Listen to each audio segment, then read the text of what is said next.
Hi welcome to 9 vibes. తాజా రాజకీయాలపై మనతో మాట్లాడడానికి విజ్డమ్ చౌదరి గారు మనతో ఉన్నారు. ఆయన మాటల్లోనే మరిన్ని వివరాలు అడిగి తెలుసుకుందాం. నమస్కారం సార్. ఏపీలో ప్రజెంట్ ట్రెండింగ్ టాపిక్ అంటే జనసేన టీడీపీ సీట్ల విషయమే. సో జనసేనకి 24 సీట్లు ఇవ్వడం, అసెంబ్లీ సీట్లు 24 ఇవ్వడం, ఎంపీ సీట్లు 3 ఇవ్వడం, ఇది కరెక్టే అంటారా మీరు? ఆ కరెక్టా కాదనే దాని మీద పవన్ కళ్యాణ్ గారే చాలా స్పష్టంగా చెప్పారు. మీటింగుల్లో కూడా చాలామంది ఆశపడతా ఉంటారు, నన్ను ముఖ్యమంత్రి అని కూడా మీరు అంటా ఉన్నారు, నన్ను ఎమ్మెల్యేనే గెలిపించలేదు మీరు, నేను ముఖ్యమంత్రి ఎట్లా అడుగుతాం మనం అని. అంటే నిజంగా ఆ మాటల్లో సమకాలీన రాజకీయాల్లో వాస్తవ పరిస్థితుల్లో జనసేన వాస్తవ పరిస్థితి ఏంటి అనేది పూర్తి అవగాహన చేసుకుని పవన్ కళ్యాణ్ గారే చెప్పారు మనం ఏంటి అనేది. ఇప్పుడు ఏంటంటే రాజకీయం అనేది ఈవేళ ఓటింగ్ 5 ఏళ్ళ తర్వాత ఉంటుందా లేదా అనేది అనేక మార్పులు రావచ్చు, అన్నీ చేయొచ్చు. సో ఇవన్నీ కనుక ఆలోచన చేసినట్టయితే గత 2019 ఎన్నికల్లో ఇండిపెండెంట్గా పోటీ చేసినప్పుడు టీడీపీ ఓటు ఎంత పర్సెంటేజ్ వచ్చింది, జనసేన ఎంత పర్సెంటేజ్ వచ్చింది, బీజేపీకి ఎంత వచ్చింది, మిగతా వాళ్ళకి ఎంత వచ్చింది అనేది చూసాం.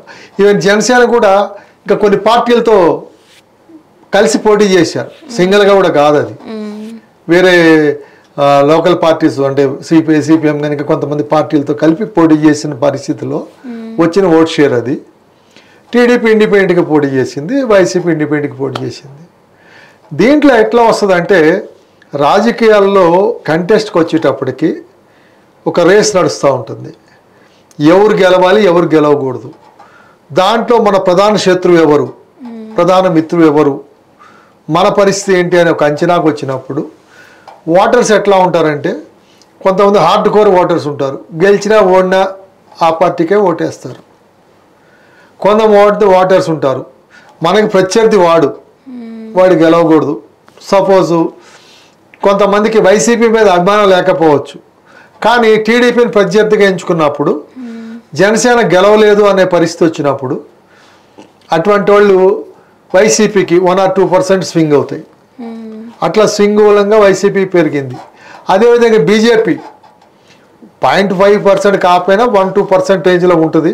వాళ్ళు కూడా గెలవలేమనుకున్నప్పుడు ప్రత్యర్థి టీడీపీ అనుకున్నప్పుడు వాళ్ళు ఓడించడానికి హార్డ్ కోర్ ఓట్లు బీజేపీ పడినా ఎవరైతే ఈ పొలిటికల్ చేసేవాళ్ళు ఉంటారో, అది పొలిటికల్ బ్రోకర్స్ అనుకోండి ఇంకోటి అనుకోండి, వాళ్ళకేంటంటే వీళ్ళు గెలవాలి వీళ్ళు గెలవకూడదు అనేది ఆ టార్గెట్ చేసేటప్పుడు మనం గెలవకపోయినా కానీ మన శత్రువు గెలవకూడదు అనే ఒక అంచనాలో స్ట్రాటజీస్ ప్లే చేసినప్పుడు కొంత వర్గం అదేమవుతుందంటే వైసీపీకి స్వింగ్ అయింది. ఈవేళ తెలంగాణ ఎలక్షన్లో కూడా చూసాం, కొన్ని చోట్ల మాకు స్ట్రాంగ్ ఇన్ఫర్మేషన్ వచ్చింది ఏంటంటే బీజేపీయే గెలవన్న చోట్ల they have given direction to vote to TRS, Congress గెలవకూడదనే ఎయిమ్ తోటి. అది మనం పోలింగ్లో చూసాం కూడా. ఎప్పుడైతే బీజేపీ గెలవని సీట్లలో కాంగ్రెస్ గెలవకూడదు పర్లేదు, బీఆర్ఎస్ గెలిచినా పర్వాలేదు ఒక అంచనాకు వచ్చినప్పుడు పర్మిటేషన్ కాంబినేషన్స్లో అటు స్వింగ్ అవుతాయి.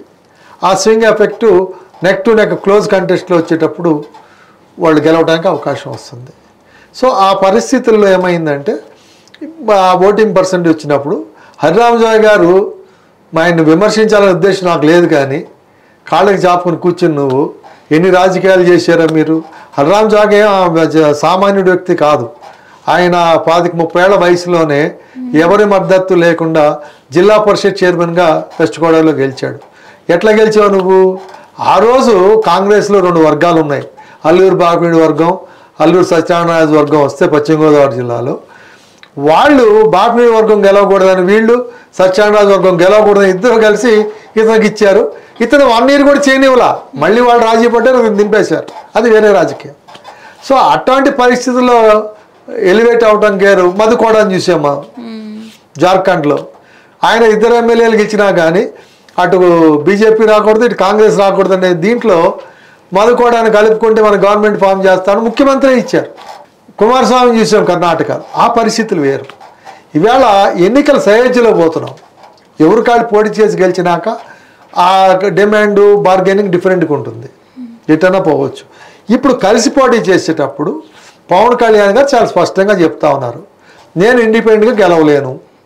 అలా అని చెప్పి టీడీపీ మాకు ఈ ట్రయాంగిల్ కాంటెస్ట్లో యాంటీ ఎస్టాబ్లిష్మెంట్ అంటే ప్రభుత్వ వ్యతిరేక ఓటు ఏదైతే ఉందో, ప్రభుత్వ అప్రజాస్వామిక విధానాలు కానీ, వాళ్ళ యొక్క పాలసీస్ మీద కానీ, వాళ్ళ యొక్క ద్వంద్వనీతి కానీ, పరిస్థితుల్లో లా అండ్ ఆర్డర్, ఇంకా అనేక కారణాలు ఏవైతే ప్రభుత్వానికి వ్యతిరేకంగా తయారైన క్యాడర్ కనుక వైసీపీకి వ్యతిరేకంగా ఒకటే ఫోర్స్ ఉంటే కన్సాలిడేట్గా వాళ్ళకి పడతాయి. సో గెలుపుకి దగ్గరకు పోతారు. అట్లాంటప్పుడు అట్లా కాకుండా ఇద్దరు చీల్చుకుంటాం మూలంగా మళ్ళీ అతనే ట్రయాంగిల్ అడ్వాంటేజ్ పోతాడు కాబట్టి అది రాకూడదు అనేది చెప్పాడు. చెప్తూ కూడా వాస్తవ పరిస్థితులు అంచనా వేసుకుని మాట్లాడాలి. హరిరామ్ జోగి గారు కూడా నువ్వు ఫీల్డ్లోకి వెళ్ళి అనాలిసిస్ చేయి. ఇప్పుడు త్యాగాలకు కూడా హద్దు అంతూ ఉంటుంది. ఇప్పుడు రాజానగరం సీట్ అనేది ఉదాహరణ చెప్తున్నా. 1983 నుంచి కూడా అది బూరుగుపూడి సీట్ అని ఉండేది. బూరుగుపూడి రాజానగరం అయింది. ఆ రాజానగరం సీటు ఫస్ట్ నుంచి టీడీపీ క్యాండిడేట్ గెలిచే సీటు. దాన్ని కూడా చంద్రబాబు గారు త్యాగం చేశారు. ఈవేళ బొడ్డు భాస్కర్ రామారావు అని ఆయనకి పెద్దాపురం కాదని చెప్పి ఆ సీటు ఇచ్చేస్తే ఆ 2-3 ఏళ్ళ నుంచి అక్కడ వర్క్ చేసుకుంటున్నాడు, గెలిపించుకోవడానికి ప్రయత్నాలు చేసుకుంటున్నాడు. అటువంటి సీట్ని ఇచ్చారు. ఈ త్యాగాలంటే అట్లనే పవన్ కళ్యాణ్ గారు కూడా మనం కూడా ఇప్పుడు ఆయన అన్నాడు మండపేట విషయంలోనే మనకు 18% ఉంది, టీడీపీకి 40% ఉంది, ఎవరికి ఇవ్వాలి? సో అన్ని చోట్ల అదే పరిస్థితి వస్తుంది. ఒక గాజువాక భీమవరం తప్ప మిగతా అన్ని చోట్ల అదే పరిస్థితి కదా, రాజోలు 3 మినహాయిస్తే. అయినప్పటికీ కూడా మనం ఒక సయోధ్యలో పోయేటప్పుడు ఇక్కడ ఏమవుతుంది, ఎన్నికకి ఆ 10 ఓట్లే తేడా ఉన్నప్పుడు 10 ఓట్లోనే గేమ్ బిట్ అవుతాడు అక్కడ. సో అందు గురించి ఆ డివిజన్ మూలంగా ఎదుటోళ్ళు లాభపడకూడదని ఒక అంచనా పోయేటప్పుడు వాస్తవ పరిస్థితులు, క్యాండిడేట్స్, బలబలాలను బట్టి ఆలోచన చేసుకుని వెళ్తూ ఉంటారు. దాంట్లో చంద్రబాబు గారు పవన్ కళ్యాణ్ గారు చర్చించి ముందు నేను చెప్తాను. పవన్ కళ్యాణ్ గారు నేను వైసీపీకి వ్యతిరేకంగా ఉన్నాను, మీరు ఇక్కడ టోల్ చేసి ఇక్కడ ఏదో చేయాలనుకున్న వాళ్ళు వెళ్ళిపోండి ఇక్కడి నుంచి, నా దగ్గర ఉండొద్దు. నాకు ప్రధాన ఏమేంటి వైసీపీని ఓడించడం, వైసీపీ అప్రజాస్వామిక విధానాలకి, ప్రజా కంటక పాలనకి, అణిచివేత విధానాలకి, చాచివేత విధానాలకి, దౌర్జన్యాలకి, పోలీసు రాజ్యానికి, అదేవిధంగా చెత్త పన్ను దగ్గర నుంచి ఎలక్ట్రిసిటీ దగ్గర నుంచి పెంచని పన్ను ఏదైనా ఉందా? జగన్మోహన్ రెడ్డి ముక్కు అయిన తర్వాత ఈ పన్ను పెంచలేదని ఒకటి చూపించండి. అన్ని పనులు పెంచాడు. ఇన్ని పెంచినప్పటికి కూడా 10 లక్షల కోట్లు అప్పులు చేస్తే నువ్వు జనాలకు పప్పు బెల్లాలు పంచింది ఎంత? 2.5 లక్షల కోట్లే. మిగతా 7.5 లక్షల కోట్లు ఎక్కడికి పోయినాయి? ఇవన్నీ ఉన్నాయి. సో అక్కడ బీజేపీతో అంటకాగుతున్నారు కాబట్టి వాళ్ళ యొక్క మద్దతు ఉంది కాబట్టి సాగుతున్నారు, లేకపోతే ఈ పరిస్థితులు చెల్లవు. సో ఇప్పుడు బెంగాల్లో ఉంది, బెంగాల్లో లేక మరి ఆంధ్రప్రదేశ్లో కేంద్ర ప్రభుత్వం ఎందుకు ఇంటర్వ్యూ కాలేదంటే అక్కడ టీడీపీ ఇద్దరిలో ఎవరో ఒకరు వాళ్ళకి సయోధ్య కావాలి. టీడీపీ సయోధ్య లేదు కాబట్టి వైసీపీతో వాళ్ళు మౌనంగా ఇండైరెక్ట్ సపోర్ట్ ఇచ్చారు కాబట్టి జరిగింది. సో ఇవన్నీ వాస్తవ పరిస్థితులు. ఈ పరిస్థితులను దృష్టిలో పెట్టుకుని అవన్నీ చర్చించుకుని నేను ఇంతకుముందు వేరే డిబేట్లో కూడా చెప్పాను. దాంట్లో ఏం చెప్పాను, టీడీపీ సర్వే చేయించుకుంది, జనసేన సర్వే చేయించుకుంది, న్యూట్రల్ సర్వే వచ్చింది. ఈ మూడింటిని బట్టి Janasena candidate some X, TDP candidate Y. ఇద్దరిలో ఎవరు బలమైన ప్రత్యర్థి వైసీపీ మీద పోటీ చేయడానికి ఇవన్నీ అంచనా వేసుకుని వాళ్ళు అయినప్పటికీ కూడా బలమైన ప్రత్యర్థి అయినప్పటికీ కూడా నెక్ టు నెక్ వచ్చినప్పుడు కూడా మరి జనసేనకు కూడా కొన్ని సీట్లు వాళ్ళకి లైన్ షేర్ ఇవ్వాలి కాబట్టి ఆలోచన చేసి ఇప్పుడు సిటీకి సీట్లు ఇవ్వటం అనేది ఎంతవరకు ఇది అవుతుంది అనుకుంది ఏంటి, ఎవరి సీట్లు వాళ్ళు ఉంటే మిగతా అని అనుకున్నప్పుడు మిగతా సీట్లు గెలిచినప్పుడు బలబలాలు క్యాండిడేట్లను బట్టి ఆధారపడి ఉంటాయి. సో దాన్ని బట్టి ఒక అంచనా వేసుకున్నప్పుడు కొన్ని టీడీపీలు ఎదుర్కోవాల్సి వస్తే, కొన్ని జనసేన ఎదుర్కోవాల్సి వస్తుంది. అలా కలుసుకుని వెళ్ళినప్పుడు ఇప్పుడు గతంలో కమ్యూనిస్టులు ఉన్నారు, ఇవాళ పరిస్థితి ఏంటి? అదే టీడీపీ అలయన్స్లో 1994లో 25 సీట్లు గెలిచారు సిపిఐ సిపిఎం ఇద్దరు కలిసి. ఇవాళ ఏమైపోయింది బలం అంటే? టీడీపీ బలంతో వాళ్ళు గెలిచారు. ఇండిపెండెంట్గా వాళ్ళ ఓట్లు ఎన్ని ఉంటాయి? ఎమ్మెల్యే గెలిచేంత బలం అయితే ఉండదు కదా. అయితే ఇప్పుడు తెలంగాణలో సిపిఐని ఇండిపెండెంట్ గెలవగలదా? కొత్తగూడెం గెలవలేదు. కానీ కాంగ్రెస్ వాళ్ళు పట్టుబట్టి సోనియా కూడా దాన్ని ఇంటర్ఫీర్ అయ్యి సిపిఐని గెలిపించాలని అదే రకంగా సిపిఐ ఓట్లన్నీ కాంగ్రెస్ ట్రాన్స్ఫర్ చేయటం మూలంగా మరి జిల్లాల్లో కాంగ్రెస్ గెలవడానికి మార్గం సుగమమైంది. అదేవిధంగా వాళ్ళకి మనం గెలిపించిన వాడిని మనం కూడా గెలిపించుకోవాలి కాబట్టి రెసిప్రొకేట్గా మిత్రలాభం ప్రకారంగా మిత్ర యొక్క ఏదో ఒప్పందం ప్రకారంగా గెలిపించిన బాధ్యత ఇద్దరిదే ఉంటుంది కాబట్టి కాంగ్రెస్ క్యాండిడేట్కి ఎట్టా కష్టపడాలి అట్లా కష్టపడి కొత్తగూడెంలో సిపిఐ క్యాండిడేట్ గెలిపించుకున్నారు. సో ఇవన్నీ ఇప్పుడు ఇంకో చెప్పాలంటే ఓవైసీ గారిని చూసే ఎంఐఎం ఆయన టీఆర్ఎస్తో ఒప్పందం ఉంది కాబట్టి ముస్లిం అయినప్పటికీ కూడా అజారుద్దీన్ ఈ ఏరియాలోనే గెలవకుండా ఎంఐఎం క్యాండిడేట్ నిలబెట్టి కాంగ్రెస్ ఓడిపోవడానికి టీఆర్ఎస్ గెలవడానికి మార్గం సుగమం చేశారు. ఇవన్నీ ఒప్పంద భాగాల్లో ఉంటాయన్నీ. సో ఆ రకంగా చేసుకున్నప్పుడు ఇప్పుడు మనం ఏది బావిలో దిగిన తర్వాత లేకపోతే కాలంలో దిగి ఈ దేవుడికి తెలుస్తుంది లోతు ఎంత కష్టం ఏంటనేది. బయట ఉన్నవాడు ఎన్నో చెప్తాడు. అట్లా నేను అలానే అర్రామ్ జోగయ్య గారిని ఇచ్చాను. కానీ కొంతమంది ఇంకొకటి ఏంటంటే దీని అడ్వాంటేజ్ చూసుకుని వైసీపీ పేటీఎం బ్యాచ్ రెచ్చిపోయి ఏదో ప్రొవోకేటింగ్గా మాట్లాడతాం అని జరుగుతూ ఉంది. వాస్తవానికి మరి అప్పుడు తెనాలి సీటు ఉంది, ఆలపాటి రాజేంద్ర ప్రసాద్ సెకండ్ ప్లేస్ మనోహర్ కాదు. అయినా మరి జనసేనకి ఇవ్వాలి, ఆయన ముఖ్యమైన నాయకుడు. రాజేంద్ర ప్రసాద్ని ఒప్పించి తెనాలి సీటు ఇచ్చారు. అట్లనే ఇప్పుడు ఏమవుతుందంటే ఒక అవగాహన వచ్చినప్పుడు ఇచ్చిపుచ్చుకునే ధోరణి ఉంటుంది. అదే ఇద్దరు గెలిపించుకోవాలి, ప్రత్యర్థిని ఓడించాలి అనే ఎయిమ్ ఉండాలి.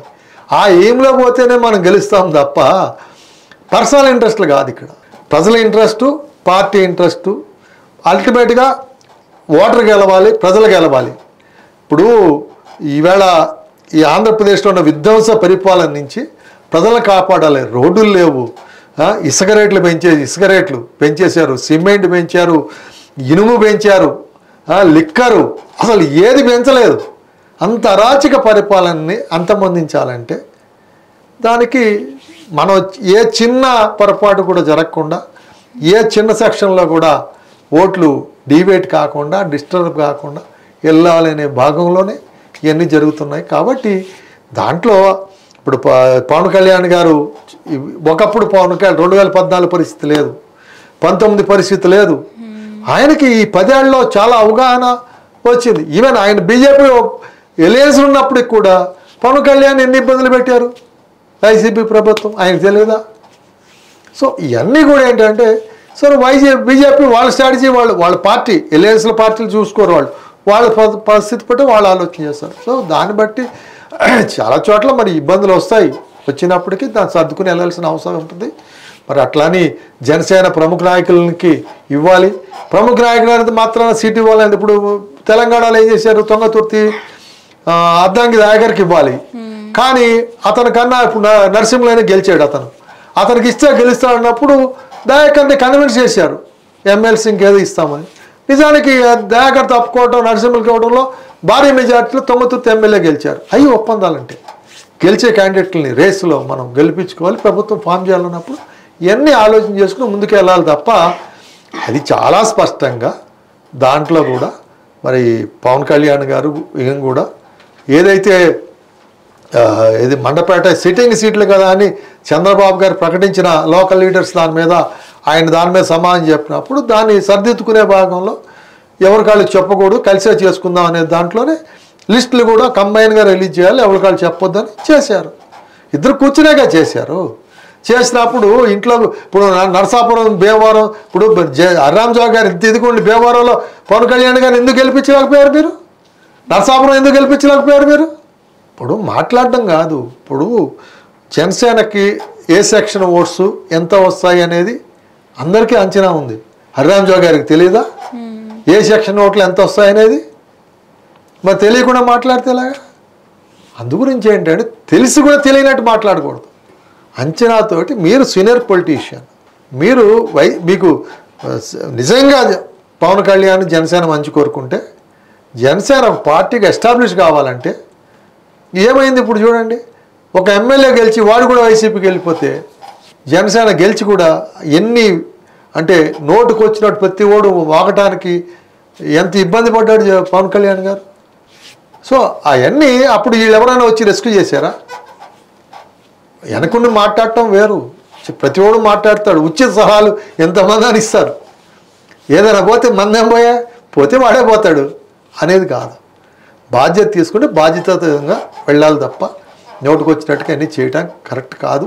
మళ్ళీ పట్టుకలుగా అంటే కులాల పరంగా ఆలోచన చేసినా, పార్టీ పరంగా ఆలోచన, వీళ్ళు బలమైన సీట్లను కూడా జనసేనకి ఇస్తున్నప్పుడు నువ్వు అన్ని సీట్లు ఇన్ని సీట్లు అంటే ఇప్పుడు జనరల్గా అన్ని సర్వేల్లో కూడా ఉభయ గోదావరి జిల్లాలో తప్ప విశాఖపట్నం తప్ప జనసేన బలంగా ఉన్న ప్రాంతాలు లేవనేది అన్ని అనాలిసిస్లు చెప్తా ఉన్నాయి. బలంగా అంటే ఏంటి 30-40% రేంజ్లోకి వెళ్ళి లేవు సీట్లు. సో ఇద్దరు కలిస్తేనే 50%కి వెళ్ళే పరిస్థితి తప్ప సింగిల్గా లేదు. అది టీడీపీ పరంగా చూస్తే దాదాపు ప్రతి కాన్స్టిట్యున్సీ లేదో కొన్ని తప్ప 40% అబౌవ్ ఓటింగ్తో ఉంది. లాస్ట్ టైం చూసారు, ఇప్పుడు కూడా పంచాయతీ ఎలక్షన్లో కూడా చూసారు. పంచాయతీ ఎలక్షన్లో కూడా ఒక ఎగ్జాంపుల్ ఏంటంటే అన్అఫీషియల్గా కేంద్ర నాయకత్వాలకు సంబంధం లేకుండానే లోకల్గా ఉండే టీడీపీ జనసేన వాళ్ళు ఒక అవగాహనకు వచ్చి పోటీ చేసి వైసీపీని ఓడించారు. గోదావరి జిల్లాల్లోనూ చాలా గుంటూరు జిల్లాలోనూ ఈవెన్ మంగళగిరిలో కూడా కాకాని మున్సిపాలిటీలో కానీ మనం చూసాము ఇవన్నీ కూడా. సో దాన్ని కూడా ప్రాక్టికల్గా మనం ఏది జనసేన టీడీపీకి కూడా అవగాహన రావడానికి కూడా అది ఒక ప్రయోగంగా కూడా ఆలోచన చేసుకోవచ్చు. సో దాన్ని బట్టి ముందుకెళ్ళడం జరిగింది.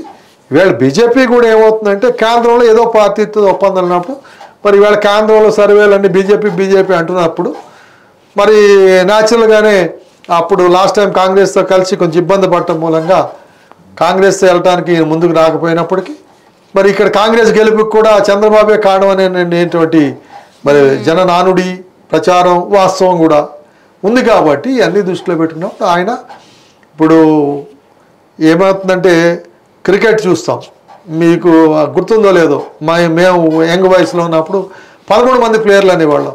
ఎట్లా అంటే ఎంపైర్లు ఇద్దరు కలిపి 11 కలిపి ఎల్బిడబ్ల్యూ ఇచ్చి అవుట్ చేసి గేమ్ గెలిచారని చెప్పి ఇంగ్లాండ్ ఆస్ట్రేలియాల మీద పాకిస్తాన్ మీద ఉండేది. అట్లా ఇవాళ ఎలక్షన్ కమిషనర్ అనేవాడు క్రికెట్ మ్యాచ్లో ఎంపైర్ అయిపోయాడు.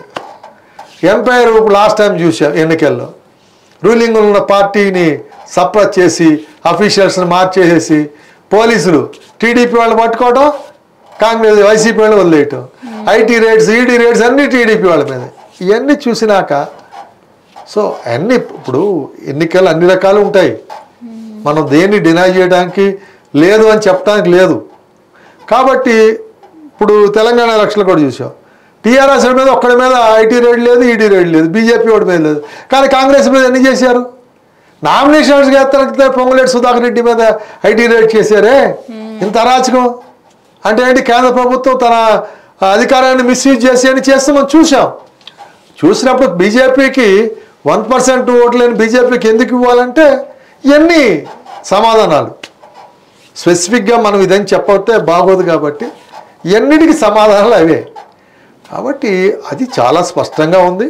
ఇప్పుడు ఎందుకంటే అంటే ఇప్పుడు బీజేపీ కూడా కలుపుకోవాలన్నప్పుడు టీడీపీ అనేది నాకున్న అవగాహనలో నాకున్న ఇన్ఫర్మేషన్లో జనసేన బీజేపీ కలిపి ఇన్ని సీట్లు అనుకున్నారు, ఎంపీ కానీ ఎమ్మెల్యేలు కానీ.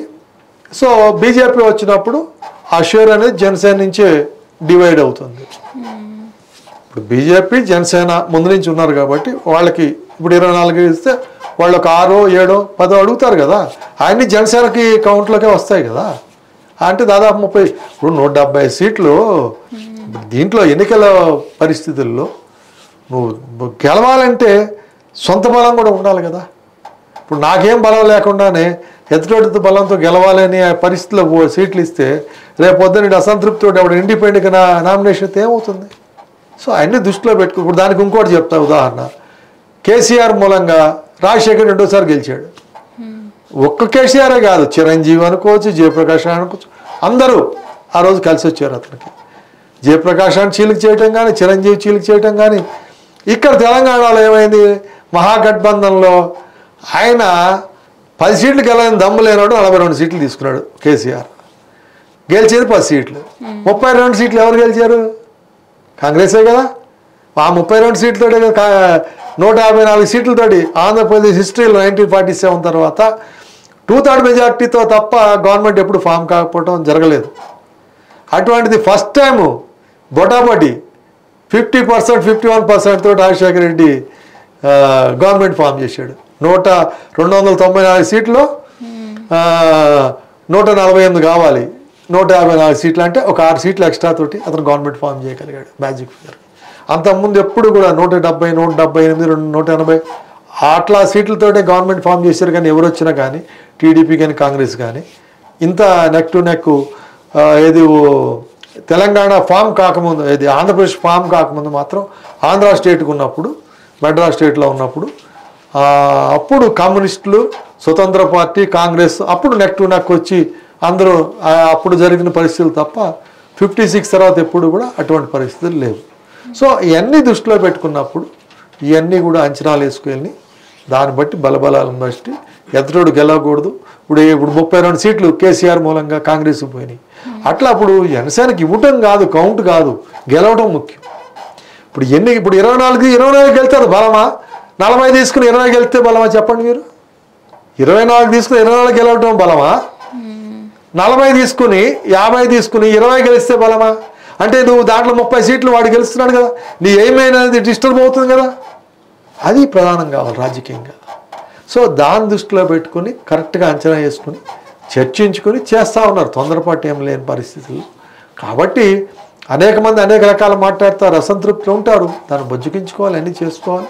వాళ్ళకి ఆల్టర్నేట్గా రేపు ప్రభుత్వం వచ్చినాక ఏదో ఇస్తామని చేసుకుని వాళ్ళందరి సపోర్ట్ తీసుకోకపోతే కష్టం. అయితే అసంతృప్తుల మూలంగా ఏమవుతుందంటే 5% ఓటు డిబేట్ అయినా ఇబ్బంది. పార్టీ కార్డు అంతా వేస్తారు, వాళ్ళు అసంతృప్తి వాడు సైలెంట్ కూర్చున్నా, వాడు అవతలతో కొల్లుడైనా ఇబ్బంది. సో అందు గురించి అవన్నీ కాకుండా నాయకత్వం వాళ్ళందరినీ కూడా సర్ది చెప్పుకోవాల్సిన పరిస్థితులు ఉంటాయి. సీట్లు ఇచ్చేయడం కాదు, నువ్వు ఎన్ని పెంచితే అన్ని ఇక్కడ ఇబ్బందులు పడతాల్సింది. ఈ కేటర్ని ఏది కన్విన్స్ చేసుకుంటూ కష్టమైపోతుంది. ఇప్పుడు ఆ 10 సీట్లు సర్ది చెప్పుకునే దానికి 30 సీట్లు సర్ది చెప్పు ప్రాక్టికల్గా ఎంత కష్టం. ఎలక్షన్ క్యాంపెయిన్ చేస్తావా, అవతల యుద్ధం చేస్తావా, సొంత వర్గాన్ని దూకుంటూ కూర్చుంటావా? ఇద్దరు రాజకీయంగా ఎన్నో మాట్లాడతారు. మన విజ్ఞత కలవాళ్ళు అట్లా మాట్లాడకూడదు. సరైన సలహా ఇవ్వాలి, సరైన పద్ధతిలో వెళ్ళాలి తప్ప. ఇప్పుడు మీరు జనసేనతో ఒప్పందం అనుకున్న తర్వాత చంద్రబాబు గారు ఈవెన్ బీజేపీ లేకపోయినప్పటికి కూడా ఆయన స్ట్రిక్ట్ రిసర్చ్ ఇచ్చాడు పార్టీ క్యాడర్కి. జనసేన బీజేపీ గురించి ఎవరు పబ్లిక్గా మాట్లాడడానికి వీల్లేదు, మీడియాలో కానీ ఎక్కడ కూడా. అదే జనసేన పవన్ కళ్యాణ్ గారు ఓపెన్గా చెప్పాడు, మీరు టీడీపీని విమర్శించే వాళ్ళు ఇక్కడ ఉండకండి, బయటకు వెళ్ళిపోండి, నేను చెప్పినట్టు వినేవాళ్ళే ఉండండి అన్నాడు. ఎందుకు మరి మన దగ్గర ఉంటూ మన వర్గం మన అంటే మిత్రబృందం మీద వ్యతిరేకంగా ప్రొవైడ్ చేస్తే శత్రువుకి లాభం చేస్తున్నాడు కదా, అటువంటి వాడు మనకు ఉండటం అవసరం అనే ఆలోచనతో పవన్ కళ్యాణ్ గారు చెప్పారు. కాబట్టి అది కరెక్ట్గా జరుగుతుంది, ఇంకా కాలిక్యులేటెడ్గా చేస్తారు. అయినప్పటికీ కూడా 1 or 2% డీవియేషన్స్ ఉంటాయి, లేకుండా 10% చేశారంటే చాలా గ్రేట్. సో ఇది విజ్డమ్ చౌదరి గారి అనాలిసిస్. చూస్తూనే ఉండండి 9 వైబ్స్.